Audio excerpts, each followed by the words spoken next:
Hello, my name is Bob Siebehar, sport dietitian and the creator of the metabolic efficiency training concept.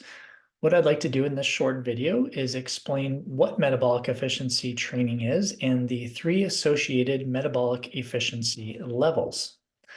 Now, metabolic efficiency training can be summarized in this graph. It is the association between fat oxidation, which you can see is the red dotted line, and carbohydrate oxidation, which is the black solid line.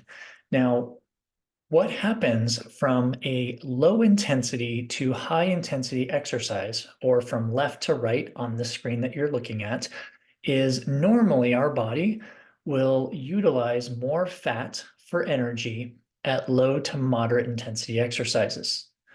Our bodies will also utilize less carbohydrate at low intensity exercises. And that's what we see here at a certain shift in the body where intensity of exercise is too high for the body to use more of its fat stores for energy, the body will require more carbohydrate stores for energy. And that's what you see at that yellow star.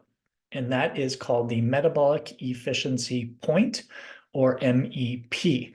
That is the point where the body needs more carbohydrate to sustain exercise. Now, this metabolic efficiency point can range anywhere between 0%, and that is defined as max intensity, so max VO2 or maximum heart rate. It can also go up to 89% of max VO2 or heart rate. Now, that is justified in scientific research. Now, why that varies is dependent mostly on nutrition or daily nutrition intake. And what I have done when I first created this concept in the early to mid 2000s, I also created the metabolic efficiency test protocol. And what I found was there are three categories or three levels of metabolic efficiency that an individual will fall into based on their current dietary status and a little bit from exercise. So let me just explain these now. So if you are an individual, you have your metabolic efficiency measured, you will fall into one of these three levels. Now, the first level, level one, is indicated by having a very high carbohydrate burning rate. And that's what you see from the solid black line at the beginning of the test, which is at very low intensity at the left. Your body is burning a lot more carbohydrates relative to fat burning, which is the red dotted line. Now, why can this usually happen? Well, there is no metabolic efficiency point. There's no cross. The body is relying mostly on carbohydrates for energy, which means the body is going to deplete its carbohydrate stores very quickly, usually within about 2 hours, give or take. Why is this happening? This person usually presents with eating a very high carbohydrate daily nutrition plan in addition to not eating enough protein and fat. So their blood sugar is not optimal. It's not controlled well. They're constantly burning more carbohydrate because they're not balancing their blood sugar with the proper ratio of carbohydrate and protein and fat. Now, the second level is the textbook metabolic efficiency, and that's what I showed you on the first couple slides. This is where an individual will have that metabolic efficiency point. Where it falls, it kind of depends on them. Like I said earlier, this can happen anywhere between 0 and 89% of max VO2 or max exercise intensity. But typically, someone with a level 2, it could happen early on, that metabolic efficiency point, or it can happen later on. So what is happening in this person's lifestyle from a nutrition perspective?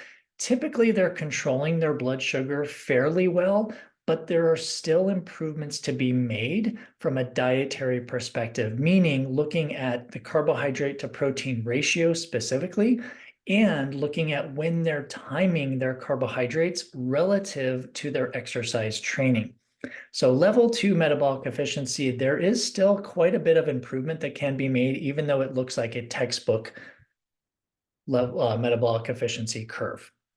Now, interestingly, level 3 is the last one that you will see. Now, this individual is indicated by having extremely high fat burning response in their body. And you can see it's the exact opposite from level 1. So this person would start out utilizing a really high amount of fat as for energy, and they never have a metabolic efficiency point because they are so efficient at using fat, but usually this person is typically the ultra endurance individual, so training for ultra endurance running, cycling, hiking, fast packing, something like that, and their nutrition plan, their daily nutrition plan is usually indicated by following a ketogenic diet or a low carbohydrate, high fat diet. So the food or lack of carbohydrate in their normal daily nutrition plan is teaching their body to burn a very high rate of fat. Now, you may think this is optimal, but we have to put everything into context because this person may not be able to sustain higher levels of exercise intensity because they're not able to burn a higher amount of carbohydrate to fuel higher intensity exercise. So it's all relative. You have to put it in context. This level 3, like I said, is usually the individual who has a high fat, lower carbohydrate diet or ketogenic diet.